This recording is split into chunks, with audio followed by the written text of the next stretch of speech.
Usembut Menteri Rangba ubakmi yakatanat kampo ying ubak Preston Tensong hagah nyotrik Jemang ula kentaj ban batai benia halur kajing ai jamin badang shen yakasonam Raghuvanshi kabari kenong syak kenok dan keti bahakmat halur kajing syak penyap ukurim jongka na indoor uraja Raghuvanshi da kabaong bakasor karjala kala ujor syakaying Kashri Meghalaya High Court persyak yakahukum jongkaying Kashri District Yamentahi ngamde ban kentho AA halor kani namar ngilade ban ujor syaka yeng Kashri Meghalaya High Court.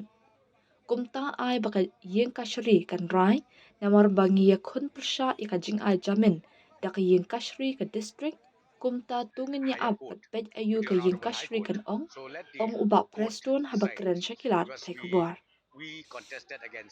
Ha bapen kesan bat yada halor kesin jam deki pulit ha ka bapen long ye kajing to okit ke babenia halor kene ke kis uba Preston ula ong ha kajing shisha na kaliang jongi ila persyang kat bala bende ya ka babhatam pilayu I wat ke he pulit bat ka special investigation team SIT ni manu ngila pen krep ha kabayade bat ki rukam trekam usembut Menteri Rangba ula ong ha kabayade bat kajing penyat yakum kini kis pitip yakarukam trekam yaki kendon ki bahaban but kumta kam shumladan satya kabakum kata kajing bakla na kalian ki pulit bat ngala ong ha kayeng Kashri ka jujia bakaway kayeng Kashri kala ban ai jamin kat bakaway pat kayeng Kashri kala ban pensange yakajing ai jamin kumta kayeng Kashri kan sarai.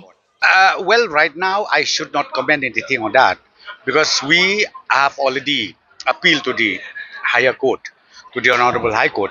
So let the court decide because we contested against the bail, the bail granting done by the lower court. So as I said to you, let us wait and we'll see what the higher court says. No, in fact, from our side, we have tried our best. We have done well, and you know well, even our police officers, be it the SIT or be it anybody, we are all well equipped.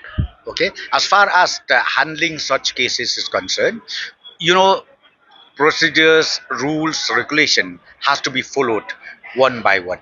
So therefore, there is no such lapses from the police side. As I said to you, let us see because see in the court it happens this way only. One court maybe they grant bail. The other court may stay the bail petition made. So these are the issues where ultimately, as I said, let the court decide.